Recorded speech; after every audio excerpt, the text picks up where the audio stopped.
eewwannaa fi fatii awwal godhaa turre kanarratti mana ala ba'umsi akkuma naasoo kana dura dubbadde waa hedduu na barsiifte naas garsiifte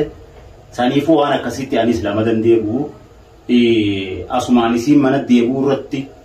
mana deebi'uu siitti warri gammaddanis baga gammaddanii walumaanuu baga gammanneen isiniin ja'a waan akkana wulii akkan deebine anaatu bifaan dandeen irra carraaqa ammallee fatii wajjinillee mana keessatti gattaa'ee waan takka sirreessuttiin jira insha Allah gammachuudhaan naafi fatiyaanis waliin bakka takka teenye yoo rabbi jee viidiyoo qabannee isiniif dhiyaanna ana bayaanii fatiyaajii akkasiin isiniin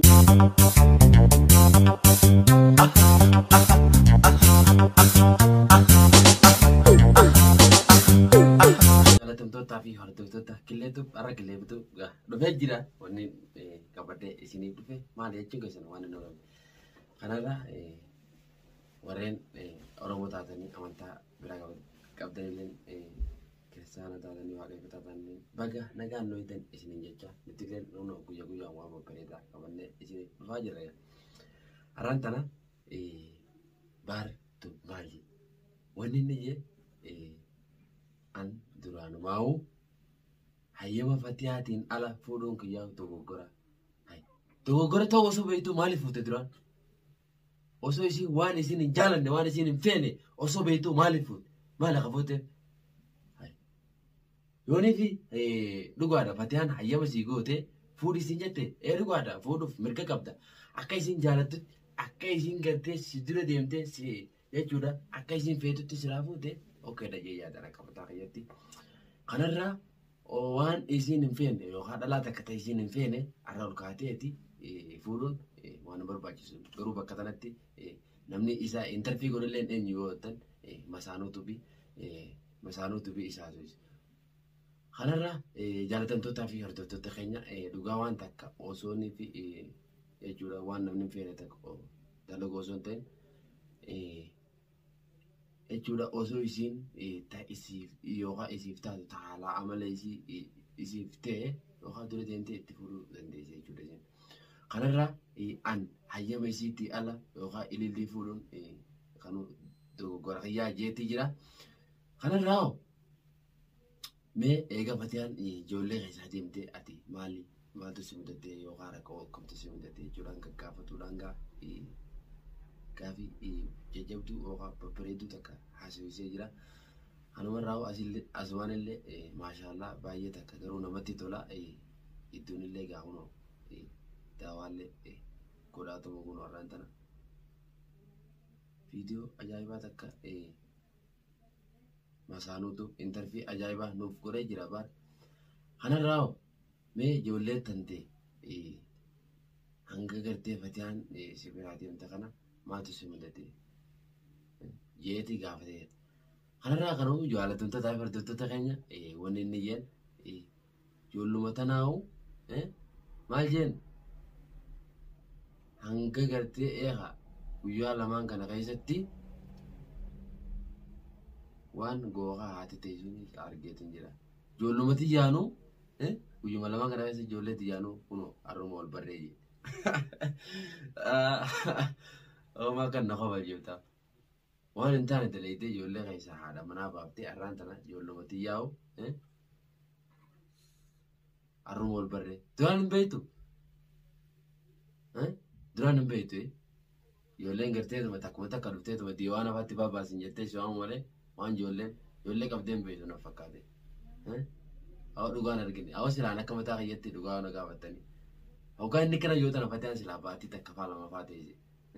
waan haati gartee ilmoof yookaan teessuun silaa haa arguun akka mataa kiyyatti maali yoo naan jettanii kanarraa jaalatamtoota fi hordoftoota keenya silaa garuu waa hedduun jaa garuu nama tokko gaafee kadhoo kanuma waa jechuun osoo hin ta'in dhiisammaa hundaaf haa teessu maan jettu silaa guyyaa gartee hanga isin deemtee gartee teesse kanaaf ati ijoollee teenti hangana wal baru osoo hin ta'in silaa baatii takka lama faasi bira teesse akkana qabdeeti hooluu geettee itti qabdee dhoofsiftaa silaa akkasii godhuu dhabdee fatiyaanii kanarraa waan akkanaa walitti hin deebiin garuu immoo kattaanoo. Hojiifis ni deddeema mana keessallee hedduun taa'u ijoolleen xiyyammoo qophatti guyyuma tokkoofillee na bira ooltee hin beeku. Haadha akka dararaa ilmaan guddisuu keessatti ka jiru numaan beeka. Garuu immoo za'aa takkaafillee kophaa ilmaan tiyya ijoollee xixiqqoo qabee hin beeku suni madrasaa addaatinaaf barnoota jaallatanii. Asumaanuu akkuma jaallatamtoota hordoftoota keenya waan inni agartanii jirtanii osoo haasawaa fayyadamtanii isarraa illee dhageessan jeeyyaadha akka mataa fayyatti. Kanarraa maali jechuun keessan akkasitti gaafuna waan baarjee dhageessan jeeyyaadha maaliif dhugaa wanni kanaa kun silaa aan akka mataa kootti yeroo nama silaa beekaa jennee yookaan nama wayii beekaa jennee eenyuutu arraa waan akkanaa dalai. Garuu kanarraa wanni abbaan jaalatee rajjichiitu dalluudhaa jaani. Ati garuu isii jaalatteeti lafa haatee buute. Yoonii fi sababa isii tana Fatiyaan ijoollee sirratti deebisee deemte kam goota akka mataa kootitti ati ijoollee tana akka gootuu beektu jechuudha. Kanarraa dhugaa ono wanni gartee gaa viidiyoo kalee fidee gadda Fatiyaalleen ono shaafataa ofirraa jechuudha. Waraabaa jirti garuu an kanarraa hanqaafiin itti ta'e maali wattan baarii fi Fatiyaan maaliif walitti biratti yookaan manatti hin garree jira baariillee hin garree biratti Fatiyaa maafi ijoollee isii qofaan silaa garuu hawwanneen barbaade isaa waliin gattaanii jechuudha nagaan yaanillee mana kiyyatti deebi'eetan jira kunuunaa fi baariillee narra wajjin jira ofirraa shaafataa jira yaani baay'ee takka garuu dasanatti jedha meenumee nagaa waan isaan dhufaniin baarii fi Fatiyaan waa irra isaan irra waliin jiran walumaan eena kanarraa garuu arraan tana asumaanuu hedduu haasofsiisee jira kanarraa atillee nuuf haasofsiisuu keetiif baay'ee takka galatoomuu isin jenna kanarraa jaallatamtoota hordoftoota keenya egaa viidiyoon qabannee dhufne arra kana fakkaataa hanga viidiyoo biraatiin walitti deemnutti nagaan nuuf tura warreen maatii keenyattanillee asumaanuu maatii keenyatti dabalama subscribe like godhuudhaan nu jajjabeessaa hamileen nutti godhaadha akka isin guyyaan waan babbareedaa qabannee isiniif dhufnu like subscribe godhuudhaan nu jajjabeessaa hamileen nutti godhaa hanga viidiyoo biraatiin walitti deemnutti nagaan nuuf tura.